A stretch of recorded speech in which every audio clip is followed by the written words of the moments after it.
famous, number one, desirable. I do what I want, when I want, and how I want it. Leave you with the one in the air, that's how I roll. I got tons of soul, I'm a true collectible. Famous, also famous, number one, desirable. I do what I want, when I want, and how I want it. Leave you with the one in the air, that's how I roll. I got t-shirts, so I don't care about no gold. Better, so much better, flipping incredible. Always on the front, so they know that I still got it. And I never feel sorry, yeah, top of the world. Top of the world. Yeah, top of the world. Top of the world.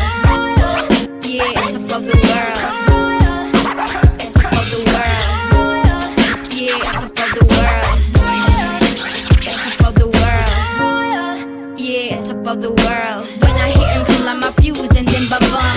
Later, see you later, I'm about to blow this up. You can sing or sing if you want, I know you want it. It's always kinda funny, yeah, cause you know I'm a superstar on the sky to lead you on. Haters gonna hate, it's a proof of how they love.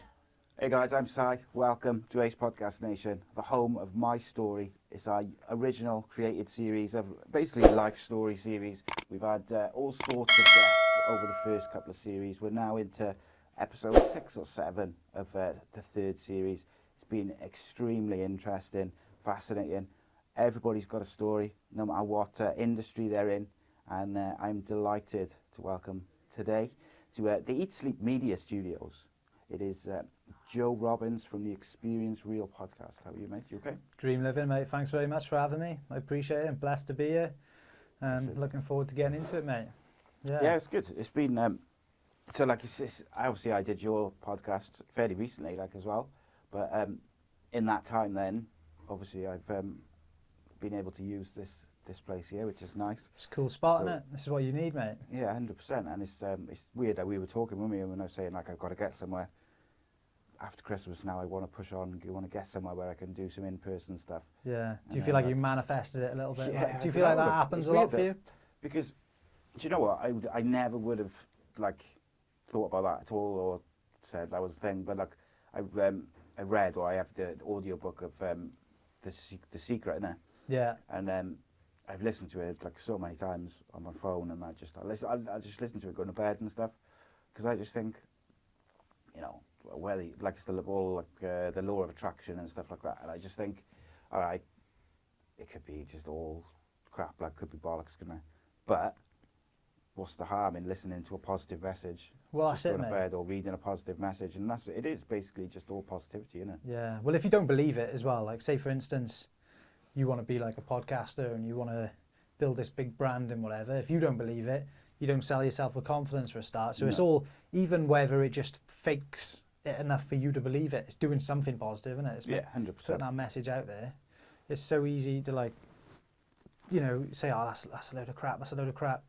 But then if you're saying, if I don't think about these things, I'm not going to get it, you're definitely not going to do it. Yeah. You've got to like put yourself in a place where you think anything's possible to make things happen, haven't you? Yeah, 100%, mate. I think like a positive attitude is, well, a positive way of looking at things.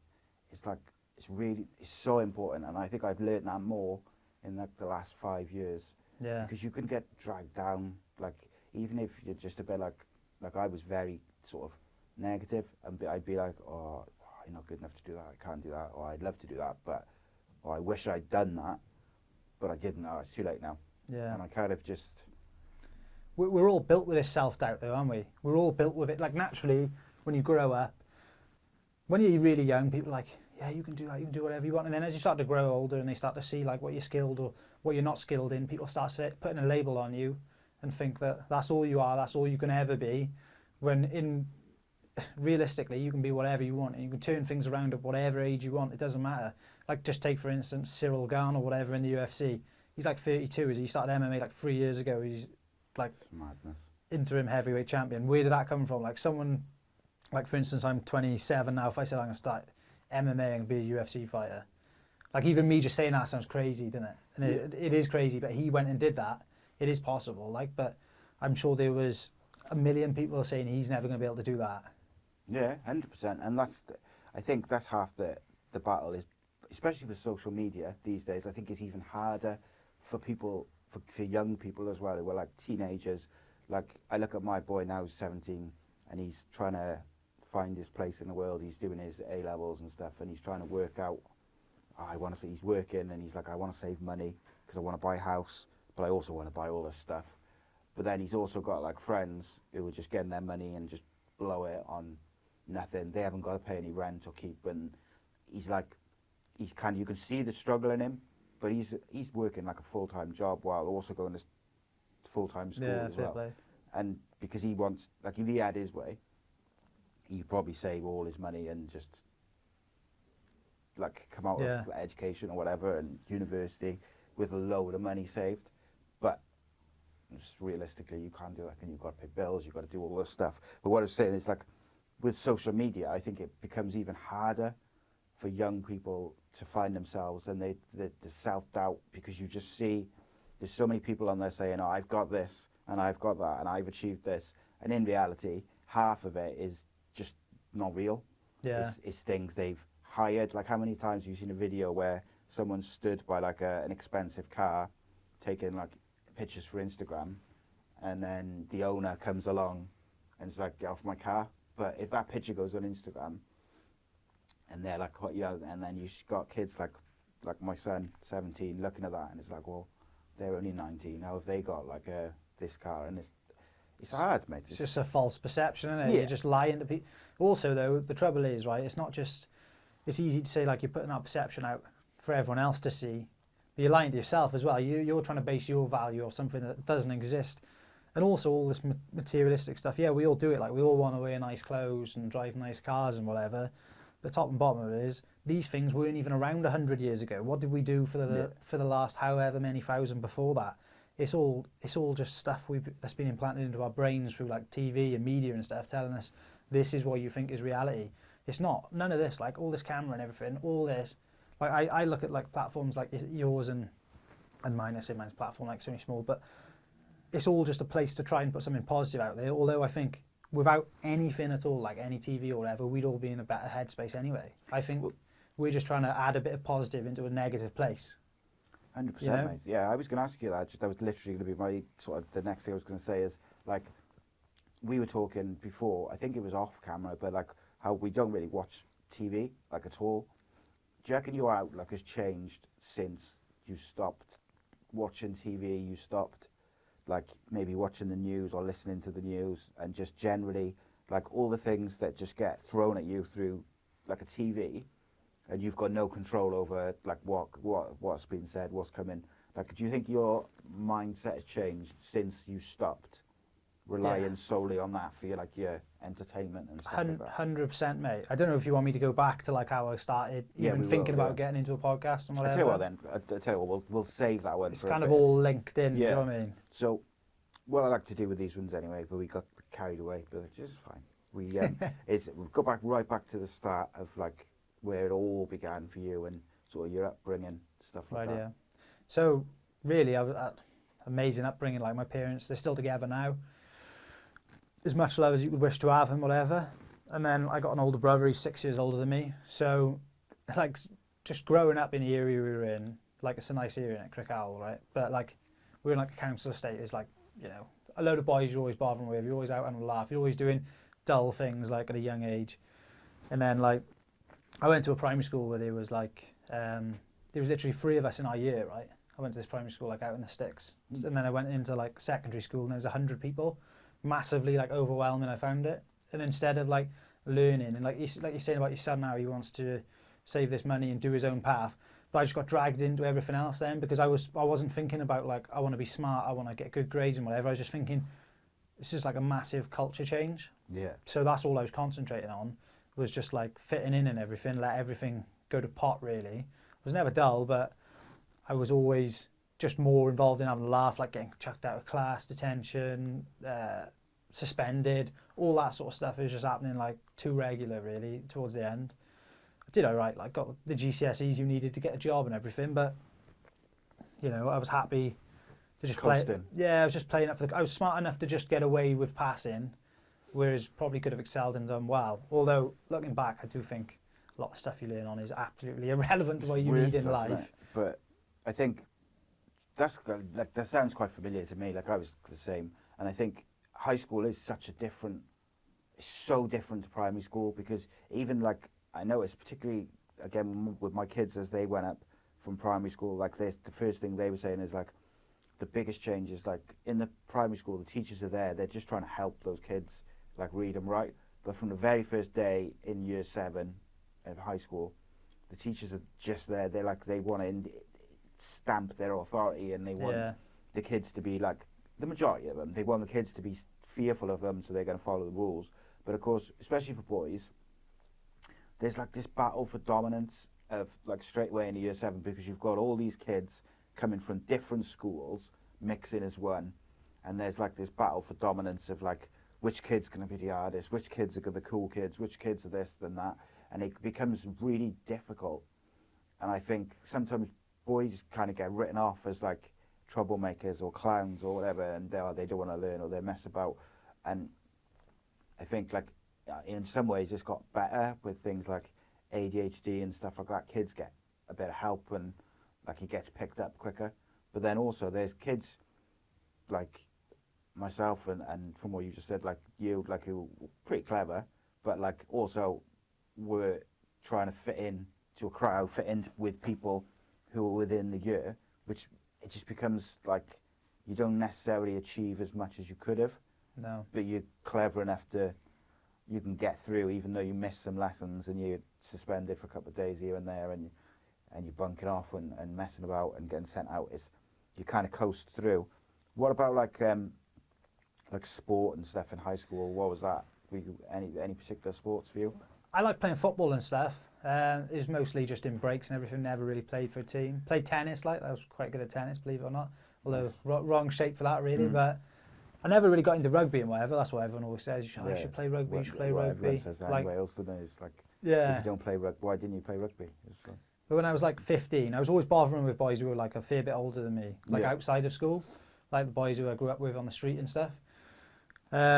So I was just into the gym really, like lifting weights and everything. It was all about getting big. It was all that perception of trying to be hard again. Do you know what I mean? It was all that sort of thing. 100%. From like 13, I went out every Friday and Saturday night, and not that you could necessarily get hold of drink, but that's what it was all about. It was all about trying to get drunk, trying to smoke fags, trying to smoke weed, just all these different things. And that was just like the road I was going down. And it was just a mission every Friday night was, we need to try and find someone to get into the off license for us, go get us a load of cans and whatever. And I just find as well, looking back on that, now I'm older and I've had like a lot of time without drinking, I can kind of see it for what it was. It was just like, from such a young age, I never dealt with any emotion. It was all like, I'm going to get wrecked this weekend and blow my brains out. So then, like, for a couple of days you're rough and whatever. And then for the next couple of days you're looking forward to the next piss up. Like, it was just a constant cycle. It was never actually addressing what was going on in your own mind. Do you know what I mean? 100%, mate. I feel like... And the thing is as well, is when you're young and like you've got like a group of friends and you're like hanging around on the street, and like you say, Friday, it's like the mission, and you try and get, first of all, you all pool your money together, try and get enough money to get someone. Then you're trying to, like, you're hanging around the shop waiting, trying to get someone to buy it for you. But like, sometimes it happened, sometimes it didn't. But what you do is when you're then able to get it yourself or go to the pub or whatever, that cycle still continues, and you go out like Friday, Saturday. And like I said to you when I did yours, like for me, that cycle kind of was a weird one because it expanded because I worked in my local pub. I was able to drink in there before I was 18, and I kind of so it went from like Friday, Saturday, and because I had these weird hours, it was like Monday, Tuesday, Wednesday, and that created all sorts of issues for me later on. But like for you,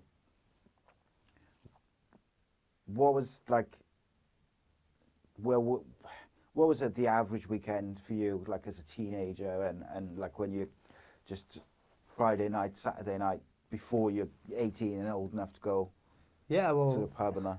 Like, it was really mad, really, because, like I said, 13 to like 16, we were just going down the river getting pissed. And then my mate then, his mum had this like place. It was a hell of a place, like proper expensive place, must be renting it or something, I guess. But she'd go away for the weekend and leave her 3 boys there every weekend. Jesus. And I'm not joking, like there'd be 30, 40 people there, like on a Friday and Saturday night. Just asking for trouble. Every Saturday, I can remember that he worked as a chef, this boy, he's a few years older than me, in one of the local pubs. And we were on our way down his house with a crate of cans, me and like two of the boys, and we passed him in town, and he was like, "Where are you off?" We were like, "We're going to your house," and he was like, "I'm going to work." So what are we going to do now then? Is you just give us his keys, and he just went to work for like 5-6 hours. He didn't like there was no fucks given there. It was just like a pure party house. Do you know what I mean? And yeah, just spent weekends after weekends there until we were like old enough to go into the pub. And that was pretty wild, to be honest. And because he had 3 brothers, they were all into different things. So you'd have like 10 of the one kid's mates, 10 of the others, 10, and it was just absolute carnage every weekend. And probably up until about 18, you don't even realise when you're that young. Actually, like your parents are telling you, "You don't want to be doing that. It's bad for you. It's going to mess with your head. This, that, and the other." But like you just never going to believe it because everyone else is doing it. It's just the normal. Yeah. It's a real. I don't know. You see, like in other countries and whatever, they don't really have the culture at a young age, do they? Whereas, like for me, it was like 13, right? Well, till a couple of years ago, you know, constant. Yeah, it's like it's a weird thing, isn't it? And I think it's a very British thing as well, like drinking, and you get introduced to it naturally through. A lot of people get introduced to it just through family and stuff, like at an early age, and then when you, like you say, you hang around the streets and stuff. There is this weird thing, like I can't remember the last time, like a kid asked me, like a young kid asked me to go in the shop for him and buy him alcohol. I think it's probably happened once or twice. I think things have turned around though. Do you think? I think in some ways they have. But then I think a lot of them now, it's so easy to smoke weed or get vape pens and all this. It's so easy to get stuff like alternative things. Yeah. Like you just get off the internet half of it. So I just think like they just do that instead. Yeah. Like, do you know? I can remember getting all these legal highs from this, like it's called the in shops and whatever. I was about 16. Used to go to Cwmbran on the train from Aber. Yeah. And you just be hanging around like in the shops, whatever, McDonald's, cinema, and went and took a load of these legal highs, mate. And I've never done anything like more than smoke weed and whatever, like, and I was young. But I took these just thinking like, they're legal, to be alright, wouldn't it? Oh, mate, it was the craziest thing I've ever. I was literally, I can't even describe it. It was like just patterns, aliens. Like I was just like completely out of it. Do you know what I mean? We went to watch like what was the thing? It was like an alien thing in the cinema, and that just did me no favours whatsoever. It was just tripping my nut. Yeah, I can't remember if I spoke about this recently to someone. Like I got a real problem with the legal highs. Like maybe it's because I'm a father of 3 teenagers now, but like because to me, like you just said there, because it's a legal high, you just think it's legal, so it's whatever, you know, it's going to be safe. But it's not. It's then a lot of them are like household products which have just been reconditioned to give you like an effect. You don't know what sort of effect you're going to get from it. Same as all the reasons that they'll give you why you shouldn't take drugs because you don't know what's in it. Blah blah blah blah. But ultimately, like if you get some whatever from a drug dealer, that drug dealer wants you to come back. And I know this isn't probably. Like it's a weird way of looking at it, but that drug dealer wants you to come back because he wants you to be a regular customer. So the chances that they're going to cut stuff with something really nasty is slim. I'm not saying that they don't cut stuff with stuff, of course they do.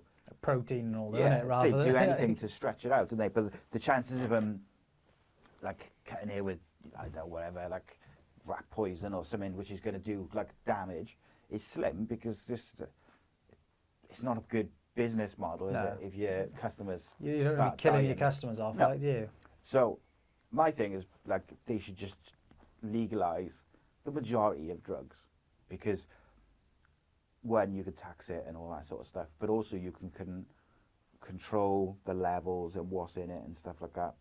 And like one of my things as well is like with weed now compared to what it was like when we would just smoke it or like obviously I'm like 10 years or so older than you. Yeah. So like when I was smoking weed, like it was nowhere near what it is today. Like probably about 5 or 6 years ago, because of my pain, and I was getting frustrated with the painkillers which I got to take because they're so strong. I just was getting annoyed, and I was like, I smoked weed before. My head's much more sorted than it was, way back in the day. So I should be all right. Won't get paranoid and won't stress out.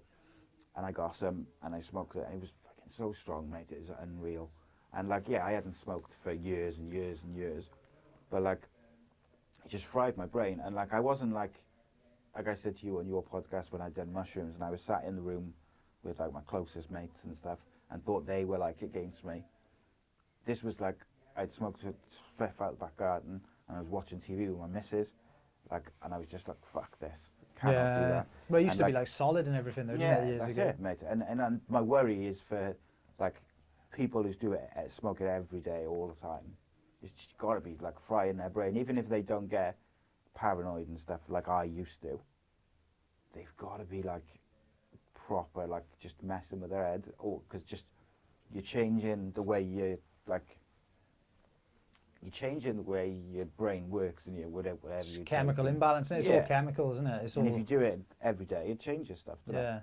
But Sorry, go on. Go on. I was just going to say, it's just, I just think if it was legalised, then you can then sort of control that, can you? And you can give it, like, it can be different strengths and stuff, and you know where you're getting, etc., etc. Whereas you just don't. You just get what you get. You get what you get, and that's it, mate. Yeah, I had this guy on my podcast last week. It's not out yet. Fernquest. Have you ever heard of him? Rapper from Newport. And he was saying he tried to quit like a little while ago, and just the dreams and everything he was having, he can't quit.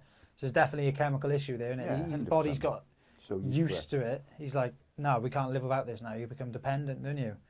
And that's your body gets used to it, doesn't it? It's like it's the same as anything, even like medication and stuff like that. Like I've talked a lot lately about the painkillers which I take. Like I've never abused them. I've never taken over my prescription, like my recommended prescription and stuff. But because they're so strong, and I've been taking them since 2008 or whatever it is, like that means that my body is addicted to it. So I can't just stop them. So, and I can't do anything without them anyway. But like I can't, even if I wanted to change to something less strong and stuff, like I can't, because I can't. Basically, like you'd have the same effects of like a heroin addict going cold turkey. Yeah, proper detox, like. Yeah, and like the one doctor I spoke to before, like a couple of years ago, was like the strength of painkillers which you're taking is normally reserved for like terminal patients. So I was a bit like shocked, and I was like, well, surely if I have to take painkillers that strong, there's got to be something which you can do to like fix it or do something with it. But we've had that conversation. So with you, like you got older, and then you were old enough to sort of go to the pub and stuff like that. Did that sort of weekend cycle of kind of drinking just go into like your adulthood then, and you got like obviously pubs and clubs and exactly, mate. So fights with alcohol then? Pretty much. Like I worked with my dad at the time. Like I did college for a year, then worked with my dad, and it was all just getting wrecked then, basically, same sort of thing. And we used to play in this like pool league on a Thursday night. My dad played, like, and every week I'd get paid on a Friday by him, but every week on a Thursday I'd be like, any chance I could borrow 20 quid for tonight, and then like take it out my wages for tomorrow. And that was every week. And then it might be like Thursday night you'd have a load of pints, may not end up in a full blown piss up, but sometimes it did. And then I would barely show up for work on a Friday, and then Friday night, Saturday night, sometimes Sunday, depending on how you feel. If you got any money left half the time, that was the issue. Getting like 200 quid a week and just spending every penny apart from, what I pay my mum rent and stuff.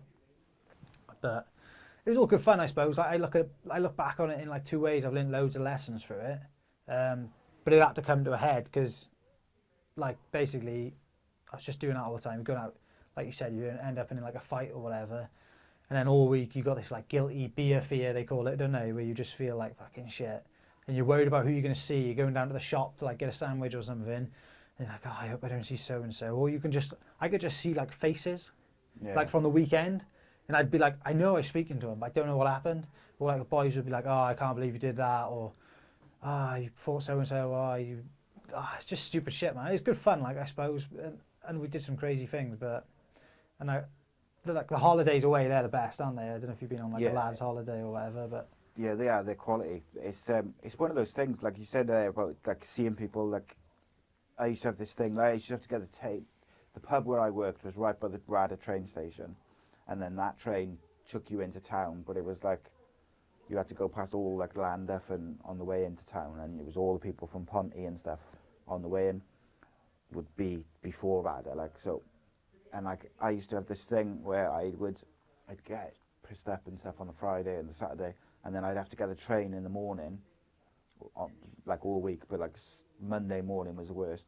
And I would always see like people who I'd seen out on the weekend and stuff, and you're like, I think, and there was a couple of times where I seen like a kid in Llandaff, and I was like, oh, I think we might have had a fight on the weekend, and we're both, you could see that he's looking like a bit dishevelled, and it's like, yeah, we'll just head down and headphones in sort of thing. But it lasts all week, and then you're feeling rough, and then by the time you start to feel better, it's like Thursday, and then it's like a couple of cheeky pints, and then, like you say, the cycle continues, and it's difficult to break it though, because you just get into a habit of doing it, and because all your mates are doing it as well, it's only when perhaps people start meeting like long-term girlfriends and stuff that some people drop off a little bit. Were you one of the ones who kind of dropped off early from it, or were you one of the last men standing for that probably cycle? Like I said, a lot of the people I bothered with were a lot older than me. My best mate was the same age as me, but he had kids a couple of years before me, and a few of them did really. They were all having kids young, like maybe between 18 and 21, and I didn't until this year, as you know. Yeah. But yeah, so I'd find, like whenever they were busy, I'd always find another group of friends to be with or whatever. I'd have like maybe 3 or 4 different circles of people I could bother with, and like it was great at the time. You feel like you got loads of mates and all, but realistically they're not. It's just people you go out on the piss with. So what I come to realise is there's some of them from each of them groups which I class as mates. There's a lot of them I couldn't sit down and have a conversation with sober because I don't know who they are. I don't know what they stand for. I don't know anything about them apart from the fact of good laugh on the piss.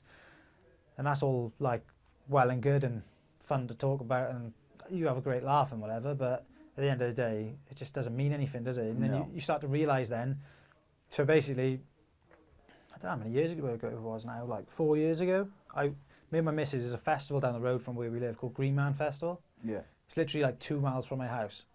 So we went there on the Friday night or whatever, got pissed up, slept in a tent, and the next day we were like, we're going to go for a shower back at like the house because it makes no sense. I'm not staying there all weekend if I'd lived down the road. So went back to her parents, I think it was, at a shower, got dropped back there, and literally, like I told you before, all I've ever done is smoke weed and drunk. And I didn't smoke weed like I haven't smoked weed since I was like 18. We went there, literally had like 1 can, something to eat, sat down like at the main stage watching the music, and I just started having a fit. Oh, and yeah, my missus, like, I come round, and I looked at her and I was like, what's wrong with you? And she was like crying her eyes out. Jesus. And I was like, are you alright or what? I didn't have a fucking clue what had just gone on. And there's a few people around me and I was like, this is a bit weird. And she was like, I thought you were going to die, because I was like going blue and whatever, and my lips were like fucking going blue. So she was shitting herself. So I was like, fucking, that's a bit weird. We were going to Ibiza the next Monday. Jesus. Like, but I was with my missus, we were going to Ibiza with my missus, so it wasn't going to be like a mad party. But she said, I don't want to go with you unless we go to the doctors first. I just want to find out what it was all about.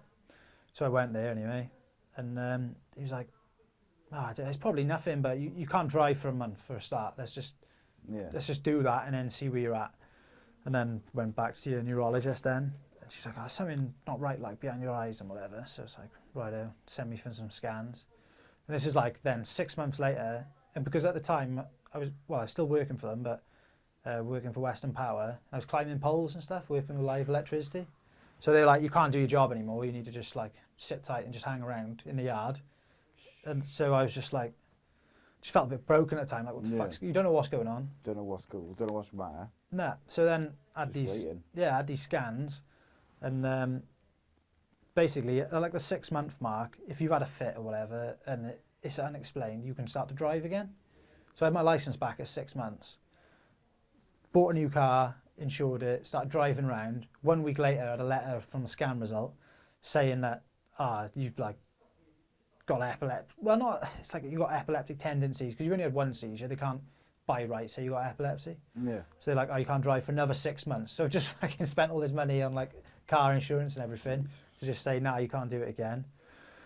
And then it was only So what they said, you couldn't drive for another 6 months then, was it? yeah, because it's got to be a 12-month period then, if they've said you've actually got something. Yeah.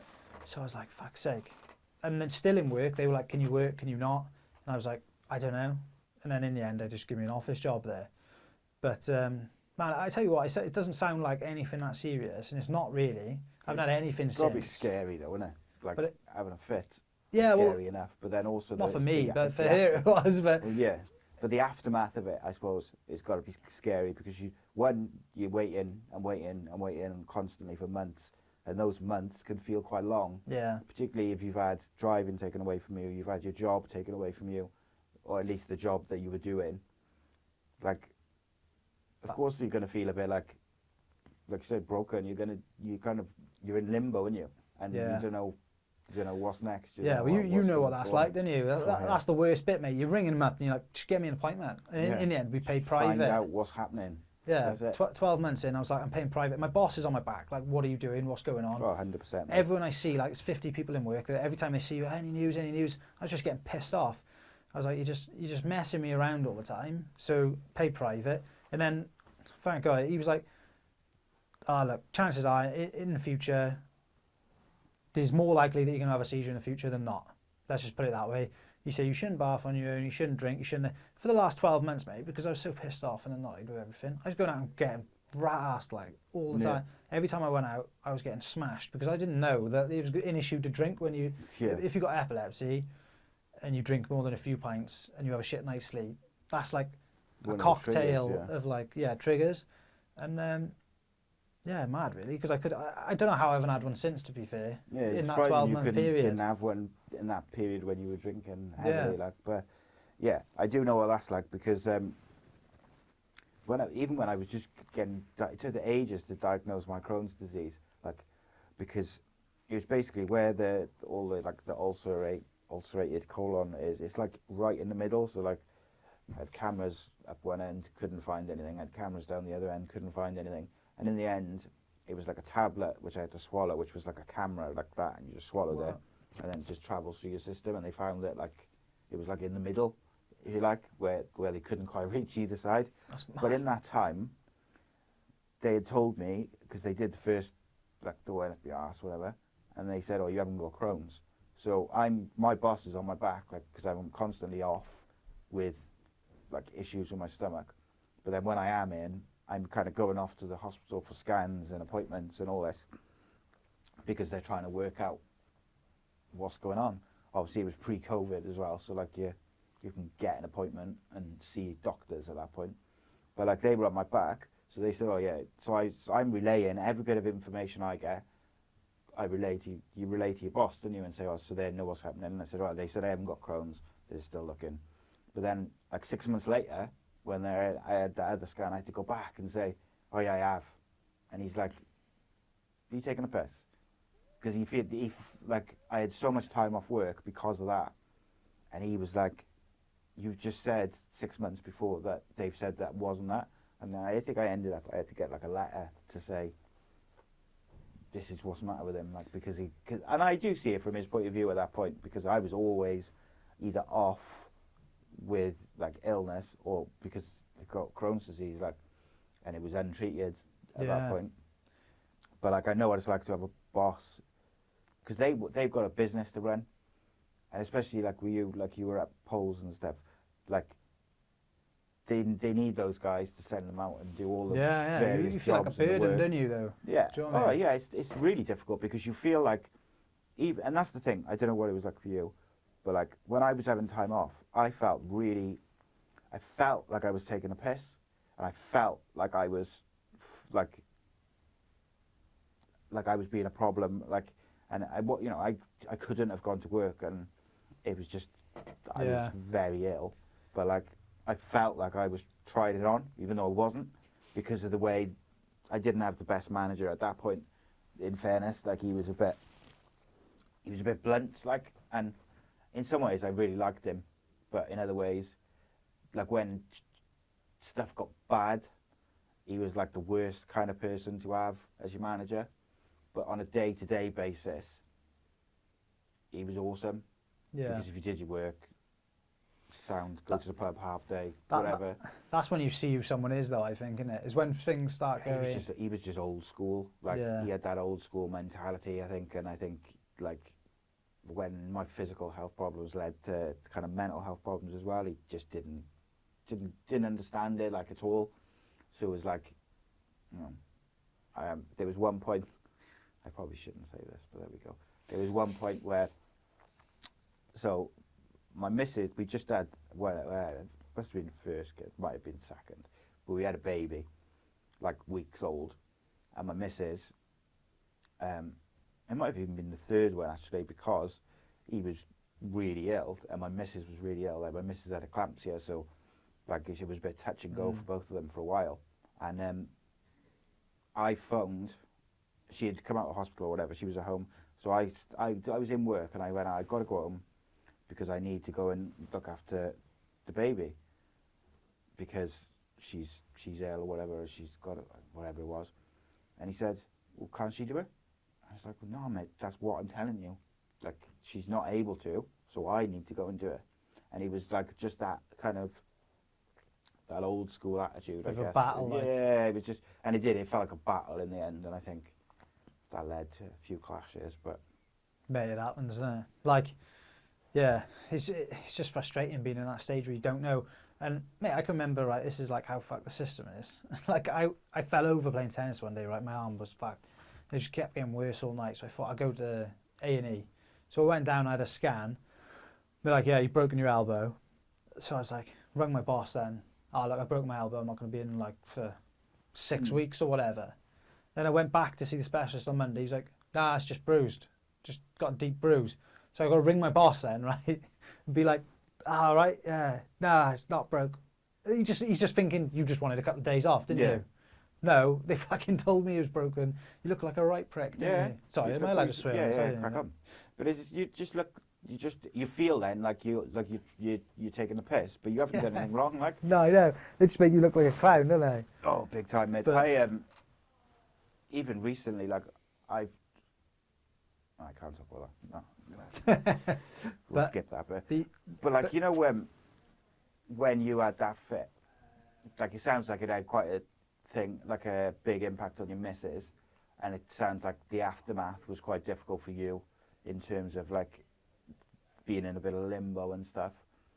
But like, what was it like on your home life and stuff, and just general day to day? Like, it was hard in work, but what was it like at home? Because obviously I'm assuming you had that period of 12 months where you were kind of carrying on drinking and whatever. Yeah.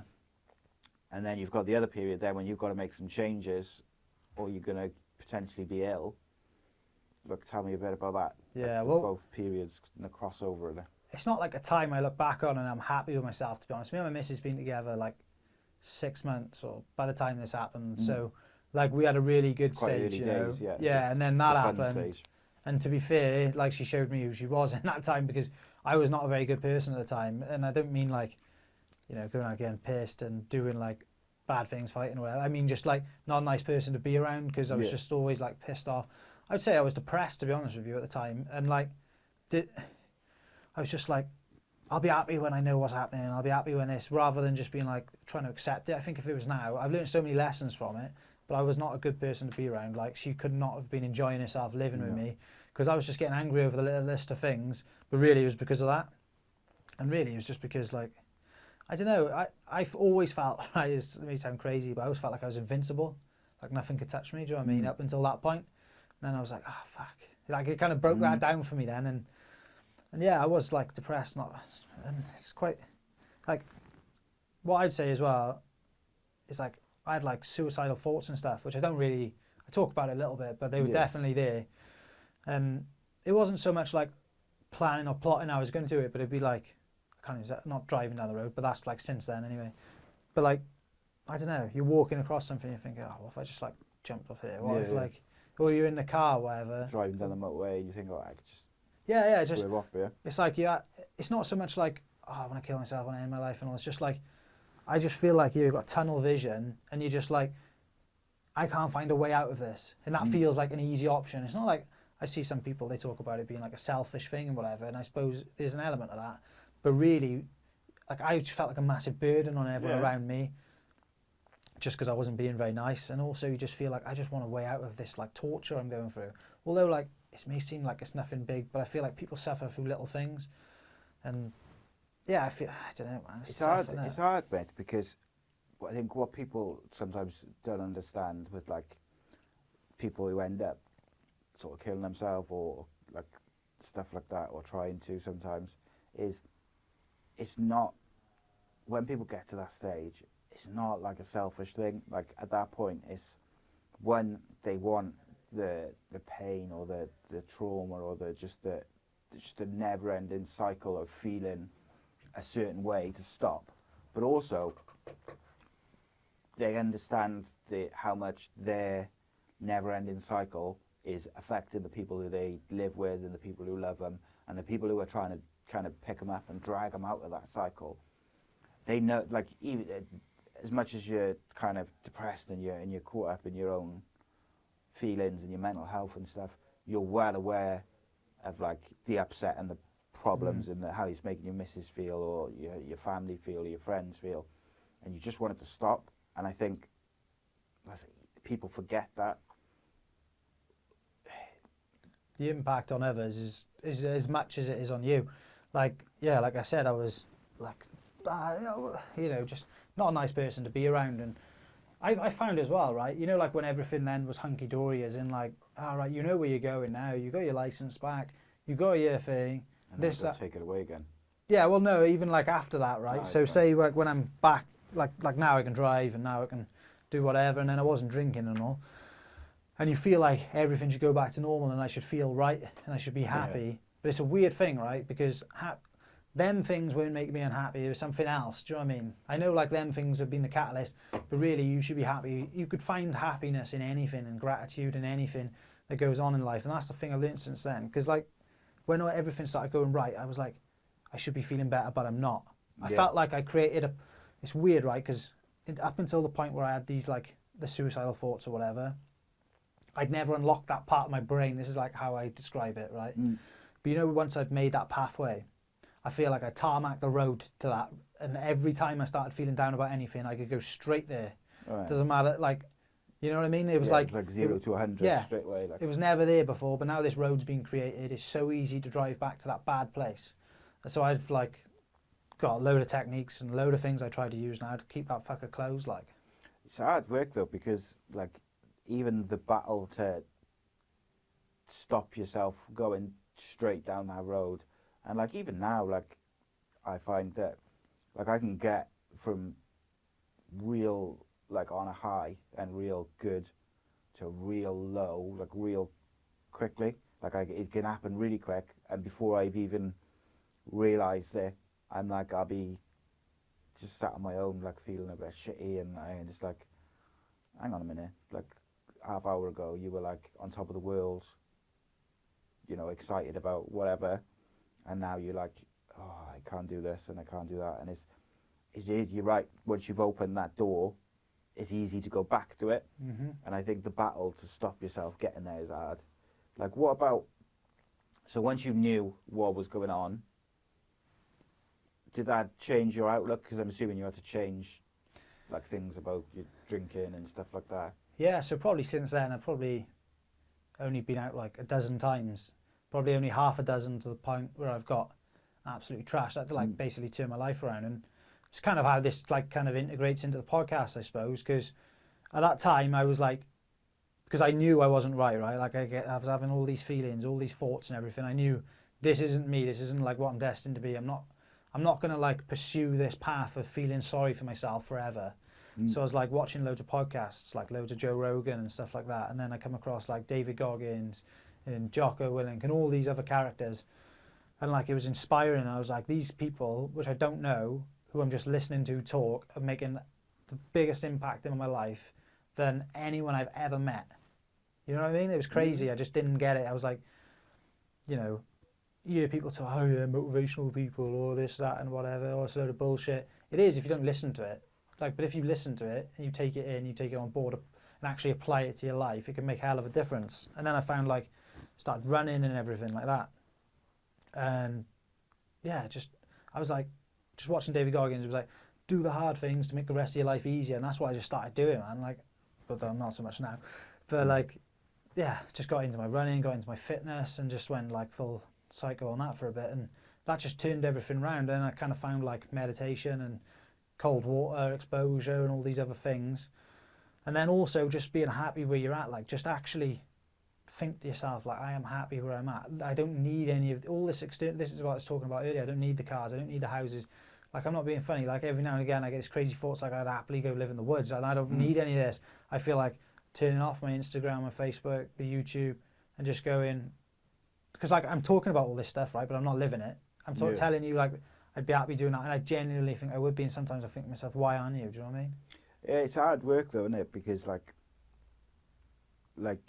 think with like listening to other people, I think if you can find people who you can relate to for whatever reason, could be they've got a similar interest to you, or could be whatever, like they've got the same sense of humor, whatever it may be.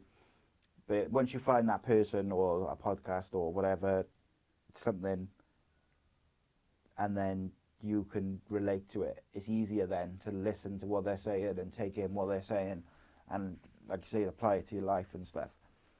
But you're right, like you're saying then, like you're saying like all the different stuff, but then you're not applying it necessarily to what you do day to day.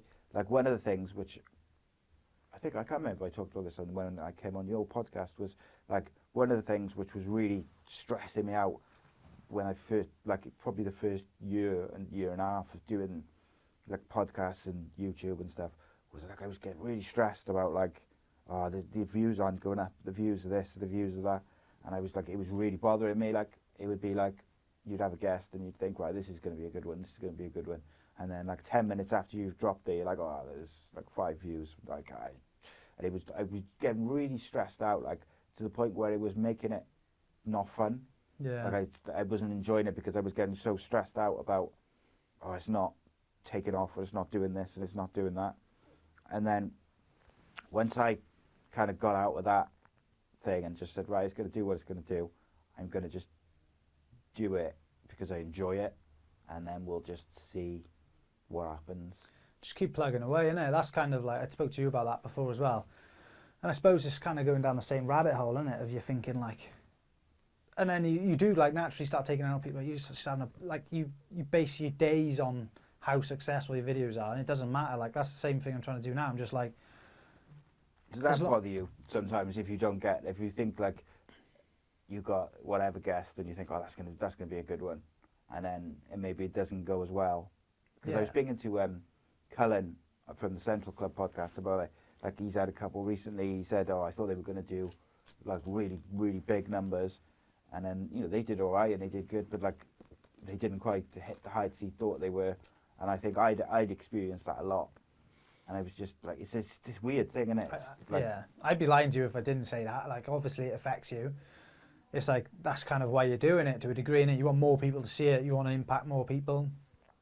You want to ultimately get your channel to a place where it can like sustain itself as well. Because it's not so much for me about like earning a ton of money. It's just like I have spent a lot of money as well. Yeah, that's it, isn't it? So it's not so much like I want to, be Joe Rogan. People don't realise how much like money goes into it, equipment-wise and stuff like that. But also like just the monthly stuff as well. Like you've got to pay for like a podcast host or whatever, and all the little things. Editing if you don't do it yourself. It's hard work, mate, and it's like. I'm the same. Like if it just pays for itself, I'd be happy. But then YouTube, like they do my head in, because like I'm speaking to someone, my mate in America who's got like a successful website and stuff, and like the views which my channel gets now on like a fairly regular basis, if I was getting them about 10 years ago, financially I'd be doing very, very well. Like it would be like paying a full-time wage just from what I'm doing now, but because they changed it and a lot of the advertisers dropped out and stuff, it's changed. But like for instance, for November now, I was looking at my analytics. It's always kind of going up like a little bit, but like I was looking at it, and the revenue earnings, it said like 150 quid for November, and I was like, oh great, that's it's extra 150 quid towards Christmas, whatever. And then when I looked at it yesterday and they finalised it, it's like gone down to like, I think it's like 60 quid or something. And I was like, I know that's not like loads of money and it's not going to like change the world, but like that's halved and I don't know why. And it's because it says estimated and it changes. And I just thought, do you know what? I think I'm going to just not bother checking that either. No, that's it. You can get like, frustrating. I think to be honest with you, the only way really to make good money is to like, you've either got to be a massive channel or you've got to like truly be like niche down to a point where the people watching you will buy the product you're sponsored by or something like that. And Yeah, 100%. But you know, at the end of the day, like initially the first like month or two I had sponsors, like local people sponsoring it, and that was great, and I appreciate them coming on board and whatever. And I've had a couple like since who would have stayed on or would have carried on, and I was just like, I don't even want to. I just feel like I'm doing you a disservice for a start. Like I'm not at the point where I'm going to make a difference to your business, or also like it's not really adding anything to me having this little bit of money. I'd rather just wait and just provide the best quality product I can do, and just have a good chat, really, man. That's what, you know. That's what it's about, mate. But, What? How did the kind of idea for that? So you said like you were sort of listening to podcasts and you were kind of taking on board what you were listening to and the people who you were listening to. How did that develop then into you doing it yourself? Yeah, so like I can remember having these chats with my missus, like when I was starting to feel better, things were starting to get positive in my life, and I was starting to become like just like a ball of energy. I was just happy to be here. You know what I mean? And especially after being through all that, where you feel like you didn't want to be here, and you start to realise there's loads more to this life than just all this crap which I used to think about. And I was just saying to her, like, I'd love to be able to help people in the same way like these random people have helped me without knowing. And I was like, oh, I want to start like a channel. Maybe I could do some talks with some people, get some people on. But like really, I never had the confidence. I was never, like coming down here today would be a massive thing. Like, whereas now I just feel like it's not really. Do you know what I mean? No. I'm glad to be, I don't mean it in that way. No, but, I know what you mean. But like confidence-wise, it's not a problem. I could just Yeah. turn up and do it, whatever. But back then, I was very much like the shyest person in the room a lot of the time. When I was sober anyway, when I was drunk, it was a different story. Yeah. But when I was sober, I was quite like, I don't know, I always struggled to be myself. I always felt like I wouldn't be accepted, and I suppose that's another element of why the drinking happened. But I was like, I want to do this podcast, but I was always like conscious about like being overweight, or people think I'm stupid saying this shit. No one will relate. My friends don't know I felt this way. All these little weird things that would get in my head and stop me. But then, was it April 2020 when we got locked down? I got like a big fitness mission, lost like 4.5 stone. And I was like, I'm feeling really good, like, and if I don't do it now, I'm never going to do it. So I just had loads of crap in my garage, teared it all out, and just started then, man, and just had like a couple of local people on to start. And I thought it'd be years, to be honest with you. I was like, I'd love to get people like Jack Shaw on, Sean George on. And I was like, I don't even feel right approaching them, so I just left it. By speaking to Mason a little bit in the DMs, Mason Jones, because he just won the first Cage Warriors belt. Yeah. Just congratulating him. I said, I want to start a podcast soon, but would you be interested? He was like, yeah, I'll do it. Let me know when you've got it. And then, to be honest with you, like that happened. I did a clip about him and Jack, like him talking about Jack. Made it a bit clickbait. He looked like he was slagging him off, but he wasn't. And then Jack said he'd do it, and then it's just kind of like carried on like that. Do you know what I mean? But yeah, it was mainly through watching other people. I just had the idea in my head, and it was there for years. Like I wish I'd actioned it years earlier, because I'd been in a different position, I feel, because of the way the game's gone. So many people 100%. Doing it now. There wasn't then when I was initially thinking about it. But it is what it is, man. I'm just enjoying the ride now. But it was that, just watching, like, I put it down to watching Joe Rogan, David Goggins, to be honest with you. That was the one for me. If anyone's going to watch podcasts, obviously watch Size first, but that one, to be honest with you, that'll make you... it makes you think. The thing I like about Joe Rogan's is it makes you think about stuff instead of just, like we were talking about TV, like I feel like when I watch on TV, it's just telling you what you should think, rather than giving you information to form your own opinion. And that's what I quite like about Joe Rogan's podcast, is he'll have people from all sides of the spectrum, and he'll kind of just talk to them and give them a chance to have their say. Even people who are like dickheads or whatever, you'll still give them a chance to come on and speak. But like, I was the same in that I had the idea for ages, and I was like, this is what I want to do. I go, no, I'll do it. I will do it. And I just never, like, I haven't got the confidence, didn't think I'd be able to do it and speak to strangers and stuff like that. And then one day I just did it. I literally was like, and because some of the podcasts which I'd watched were done remotely before I watched podcasts, like in person, I was like, all I need is a YouTube channel and a way to record it and stuff. And I can do it. I can just do it from my house, which is obviously ideal for me because my health and stuff. So I was like, right, let's do that. And I would always just put it off, like second guessing myself. And then one night, it was like really late at night, and I had done something with someone else's podcast. And I just thought, oh, do you know what? I'm just going to do it. And I just set up the YouTube channel, set up the thing. And I didn't even set up the audio side of things for like, I think like 6 months or 3 months. For ages it was just on YouTube, and then I was like, people kept saying, oh, you need to do it on the audio side as well, otherwise you're missing out. But then my audio numbers are shit anyway. I don't know why I can't build them that much. Like mine's not the best on that, to be fair. I get about 50% of what I get on YouTube. I would have to look. Like it's changed a bit though, because before I had them all on one feed. So every show was on one feed, and they were all right then.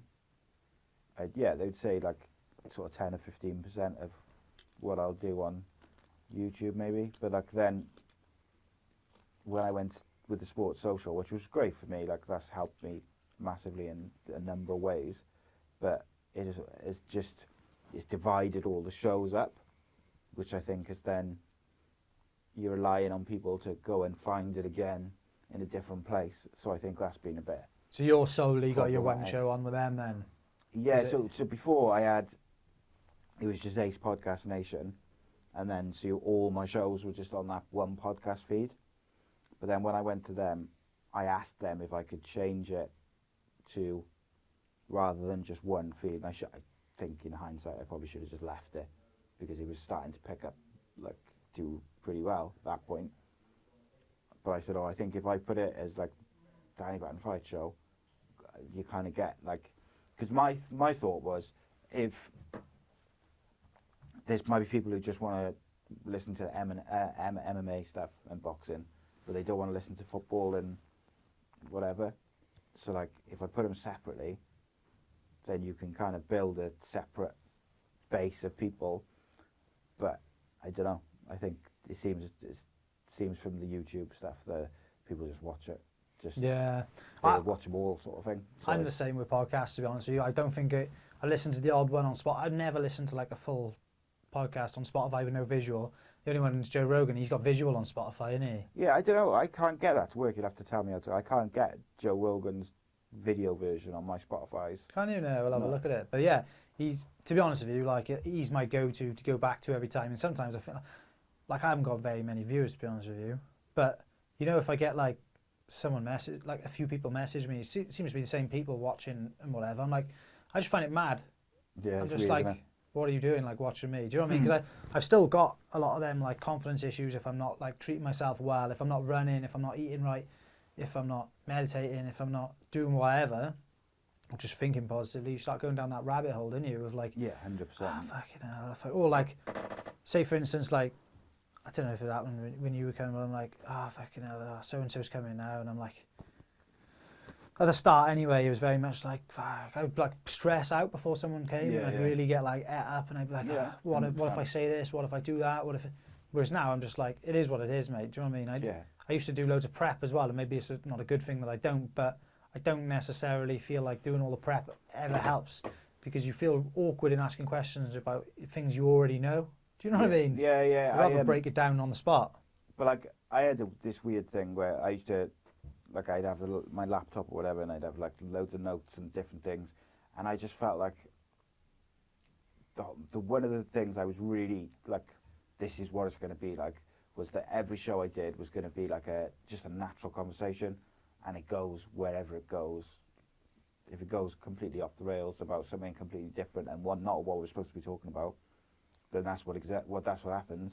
But I wanted it to be natural, and I was finding that if I had like notes and lots of notes in front of me, that I'd refer to them a bit more, and I'd be like, and there's sometimes I forget to ask stuff which I want to ask, but I'd rather do that than Yeah. when I had it all kind of not scripted, but like I had a lot of notes and prep. Like I'm doing one later today with this American guy called Michael Olajide, who was like a championship boxer in America back in the day. He fought like Tommy Hearns and stuff, but now he's like a celebrity boxer, like a celebrity fitness trainer. So we trained like Chris Hemsworth and people to do like all their films and that. So I'm really looking forward to doing that, and I'll probably do a bit more prep with him because he's someone I'm not familiar with. I've not really spoken to, so it makes sense then, doesn't it? To do a bit more. Definitely. Whereas if it's someone you either know already or someone you're familiar with, then I think it is better to just have a conversation, isn't it? Just like. Yeah, well, like, I don't know, man. You say, for instance, like you have Jack Shaw on. Like, yeah, you may talk about his training and this and that, and then, but like he's done that with every single person he's ever spoken to. Like, I wanted to be different. Do you know what I mean? I wanted to be like, what led you to this? What got you to that? Why are you who you are? Not like what do you do on a daily basis? Like, what do you eat for breakfast? Oh, like protein shake. Oh, do you know what I mean? Like, no, 100%, like, mate. I don't know, talking man. to Arnold. Google it, like, innit? You find that on Google, like. Yeah, we had Arnold Allen on the fight show last night, and we were just talking about like, what's your favourite junk food and that, and we were on about KFC, and then we were on about like the differences in KFC to in America and the UK, and just like make it different, and just make it like. You want to learn stuff you're not going to hear anywhere else, isn't it? I don't want to hear these fighters or footballers or whoever just trot out the same stuff that you've heard them say a million times, because it quite often that's the way, isn't it? If you're in an industry like fighting or football or whatever sport or media, where you do a lot of interviews and podcasts, you get asked the same question all the time, and you answer it similar all the time. So you want it to be completely different, and it is. Sometimes it can be hard to think of like, well, what can we talk about different to what he's talked about a million times. But like, what about because you've had some awesome guests on there. Like, have you got like a particular show which you look back on and you think that's my favourite or that's my best? Probably, like it's probably like mine 2 or 3 that stand 100%. out. Right? Mine was the best. Yours was really good, but I'm gonna have to go against that, I'm afraid. No offense, but the first like one which really went, and it's the one with the most views, which it isn't in relation to why I think it's good, but like Sean George, the first one I did with him, because I can remember watching him like bare knuckle boxing Tyler Goodjohn years ago on like YouTube, and I was like, it's got like 1 million views on that video. It's mental. Like this guy from he's got a mad following, hasn't he? Yeah, this guy from up the road, and I was like, I'd love to like people like that. I was like, I'd love to, because like watching the videos on him is really inspirational. Like when you see his training and everything on like some of the mini docs they've done, and I was like, I'd love to speak to that guy. And then when he come down, this is just the most chilled out, humble guy I've ever had, and like I was like, this is mental. But I've had him on a few times since, and we've just got like built a bit of a relationship. But then I'd say I had my mate Dean on. Right, it's mad, right? And this is all going to tie into like what I'm doing in the next couple of weeks. But Dean, so he had a mad childhood. He started smoking heroin at like 13, right? I didn't know. Like he's like a fair bit older than me, but I didn't know. He said he was smoking at home, like with his brothers and stuff. Jesus. And just crazy story. But he's like a real inspiration now. Like he's a professional beatboxer, DJ and stuff. And he's worked for like have you heard the Arctic Coffee advert? Yeah. Boop, boop, boop, boop. He does all the sounds for that, like and things.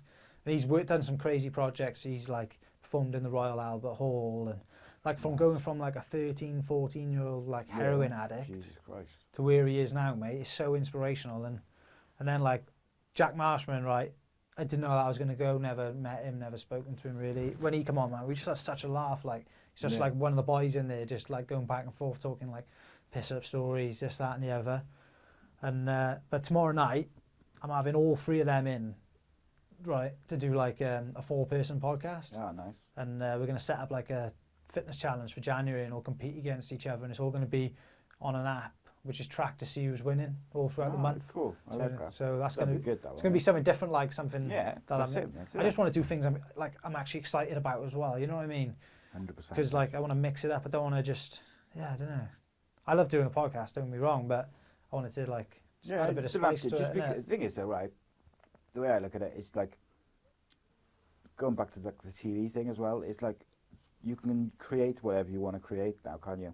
Like, you can still do a podcast, put a podcast out every week, but there's nothing to say you can't go and do anything you want. Like, whether it's fitness challenges, you can go and film some other content, you can go and do whatever, like vlogs, whatever you want to do, you could do. Still put it out on your channel, and you could still promote the same messages that you want to promote, which is like positivity and like changing your life and things like this. Like, you can do that in various ways, but there's no reason why it has to just be podcasts. Exactly, Like, you mate. can do whatever you want, can't you? You can do whatever content you want because you're in control of what it is. And that's what I like about it. And like, when I was doing the show with Andy, the football show, like a few times there was like some people kind of sniffing about it a bit, and there was a point where we thought, oh, we might think someone's going to try and kind of do something with it, like from the outside. And we kind of had a discussion. We were like it would be nice to have someone come and say, like, right, here's a boatload of money, but we're gonna, you're gonna go on our channel or our radio station or whatever, and you're gonna do it. But also, you lose control of it then. Yeah. You're not in control of what it looks like, what it is, what you talk about. Like, you're employed by someone to do that. And I was like, I'm not sure. And we both kind of agreed. We were like, I'm not sure if we want to do that. Of course, it's different if someone comes along with like a... It'd have to be a big boat, wouldn't it? Yeah, I think they'd have to bring a big sack of cash. Yeah. But it is different. Like I say that, it is different when it's someone kind of just like sniffing about a little bit. It's easy to say, oh yeah. And Who was when sniffing about? Oh, I can't say because I know that they still watch, so I can't couldn't possibly divulge. But it was a fairly big platform. Yeah. And maybe one day they'll be interested in like the Rodri Gig show or something like that. Yeah, mate. And It's like, doing really well, isn't it? So I don't see why not. it's I think we've done 14 episodes, and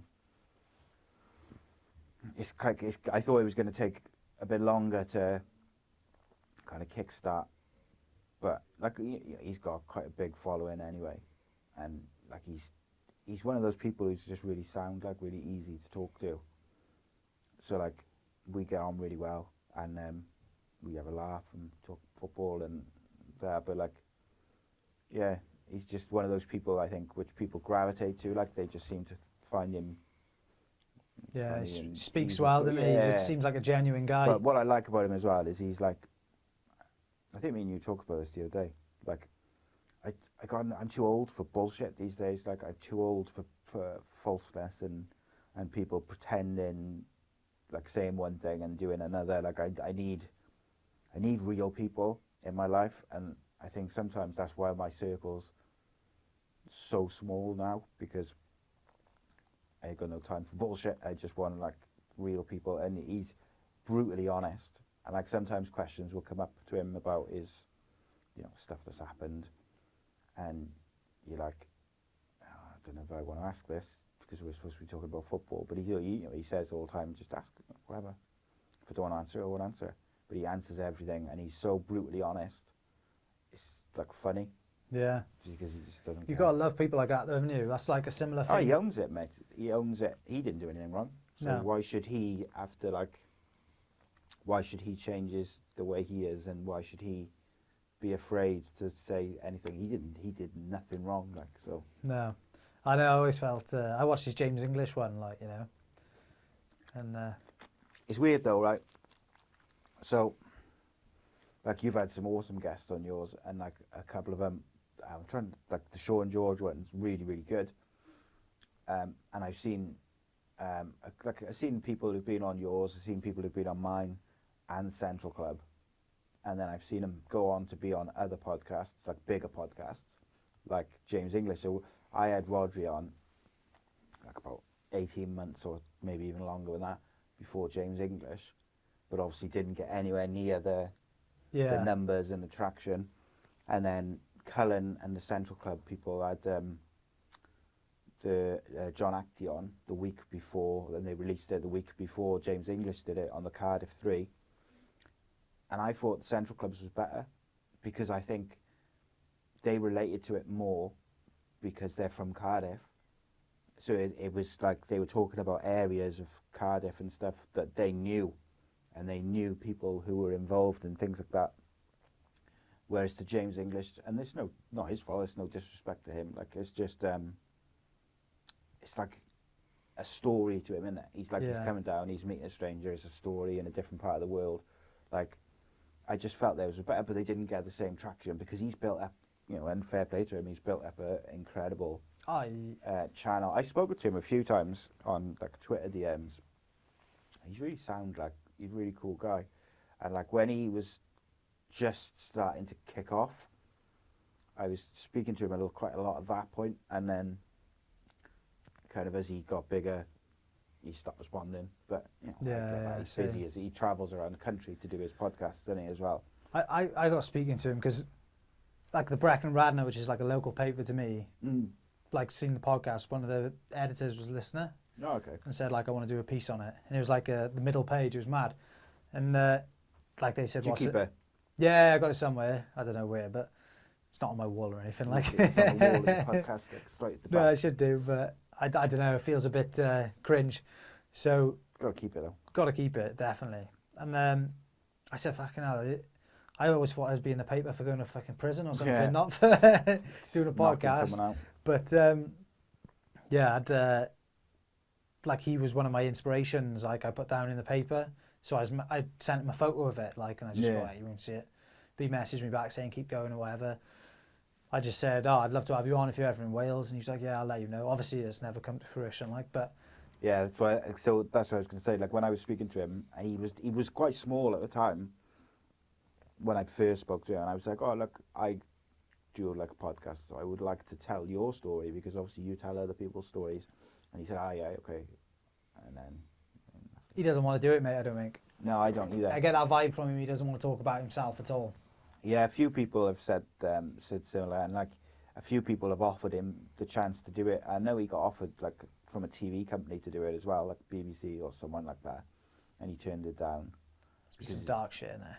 Yeah, he's done some bad shit. He says like he's open about that. He's done some bad shit. Like, but you only have to look in his comments. Like, there's always people from Scotland, sort of implying some of the people who he used to know. But look, I couldn't say any different. Like, I've been associated with some not very nice people. Like, over the years, it's just kind of part and parcel. What I was going to say though, as we sort of look towards wrapping up, is like, I think doing that stuff, the drinking, and some people did experiment with drugs and whatever, the fighting, that is the window to do it though. And I think sometimes, like with me, and I think from talking to you as well, you can be like almost a bit too critical of yourself doing those things. Like that window of like late teens, early 20s, that's when you're supposed to go a bit wild and be partying and fighting and doing all the things that you're probably not supposed to do. But like, it's if you're still like, if you're like 46 and you're still kind of doing it, I think maybe you've got to look at things. But like, ultimately, I think that's the window to do it, isn't it? And I think you've seemed to be steered it away from that now. And I think like exercise, mate, and fitness is such a big thing in terms of like mental well-being and just feeling positive. And that's that's the biggest thing I struggle with in terms of like my physical health, is not being able to run and just get out and really like just do stuff. Because I get up so early, I get up like 5 o'clock every day because I can't sleep. And it's like, I live not far from like Roath Park, which is like this beautiful, don't know if you've ever been there in Cardiff, like it's like this beautiful massive lake, like a lighthouse and stuff. It's like round the corner from my house, like 2 minutes. And it's like, every time I drive past it, I was like, I'd love to just go for a run there every morning, like 5 o'clock. No one around, but I can't, and that's the one thing which gets to me, is not being able to do that exercise and stuff. Is exercise something which you feel like makes a difference to how you feel 100%. Like if you don't do it for a couple of weeks or whatever, or you can't be bothered or whatever, it can Yeah, you. yeah, definitely, mate. Well, it's something like I haven't gone more than a couple of weeks over the last couple of years without doing it, purely because of that reason. Like, messes with my mind if I don't. And yeah, like I do. I don't like feel sorry for you, but I'm just like looking at it from the perspective of like me not being able to do it. I would be struggling. Frustrating. And yeah, man, I love like I don't know. It's like I was talking to you about the David Goggins thing about testing yourself and seeing what you're made of and whatever. And like he talks about doing like 50, 100, 135 mile races where he's like in that 50 miles or 100 miles. So say for instance, like maybe on a regular day-to-day basis, maybe you're not that much of an emotional person and you don't have to deal with much shit and just life's just going and you just going with the flow. And he talks about in them 50-mile races, 100-mile races, you have like maybe a year's worth of emotion because you're having so many highs and lows in that day and you're really testing the person you are. So me and my cousin decided the one year we're going to do one. So we did like 50 miles and the goal was just do it in 24 hours. So that's like a walking pace if you want. But we run like the first 20 and like my body's just falling apart. I was like 17 stone at the time. And but yeah, I did it in 24 hours anyway. And then the next year did it again with him, did it in like 13 and a half. And then last year did it in like about 13, but like I try to do that once a year, right? Purely because I want to like test myself, keep myself accountable to the fact if I'm going to do it, and I always want to better my time, and it's just like a little goal, do you know what I mean? But it's also about that emotional side of it, of like, and also you know everything else. Then you know like the getting up daily, just like all the little things, man. Just living your life in like a positive way. It all becomes so much easier when you do something really fucking hard. Yeah, 100%. I think you appreciate it more as well because you're more in touch with your emotions. You're more in touch with everything. If you push yourself, you push your body to the limit. What I like to finish off with, mate, is it's a bit of a weird one. So there's like two questions really. First one is, where do you see yourself in 5 years' time? 5 years' time, mate. I do this every day, right? I visualize like what the next so many years is going to be like. So I don't know. I just see myself like just as happy with my family. Things are going well, and I'm just, man. It sounds like I don't like to say like the podcast's gonna be flying. I'm gonna be like a millionaire or whatever. But I want to just be able to sustain my life via doing it, and just enjoy it and just travel around and just meet new people, have new experiences. And if that doesn't happen, I'll be happy anyway, man. I'll be happy with whatever happens. I'm just gonna go with the flow. Yeah, I think ultimately you just want to be happy, innit? That's the main over everything. Which leads me to the final question of the podcast, which is my favourite question, because everyone looks at it differently. Joe Robbins, what is the meaning of life?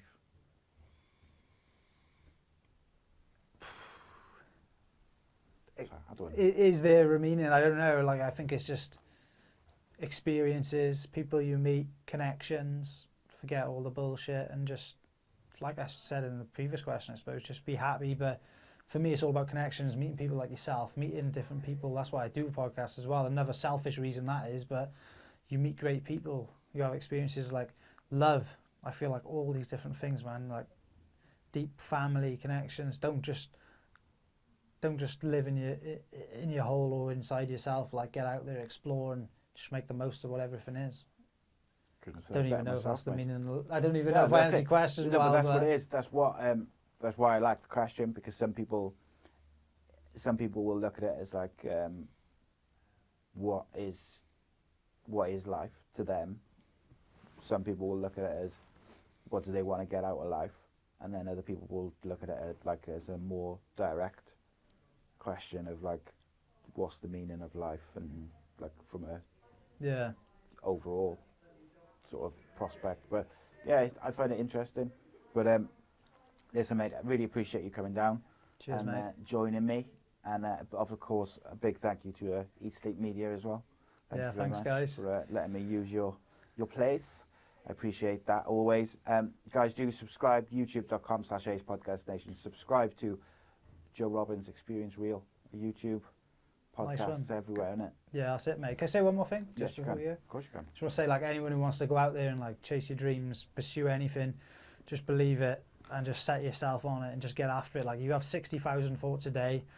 And you can repeat the same ones every single day if you want and live the same life you're living right now, or you can decide to implant some positive ones and turn it around, get the momentum going and change your life. So good luck. 100%. It's never too late whatsoever. But yeah, guys, appreciate it. We'll see you next week. Cheers, mate. Nice one, buddy. Nice one.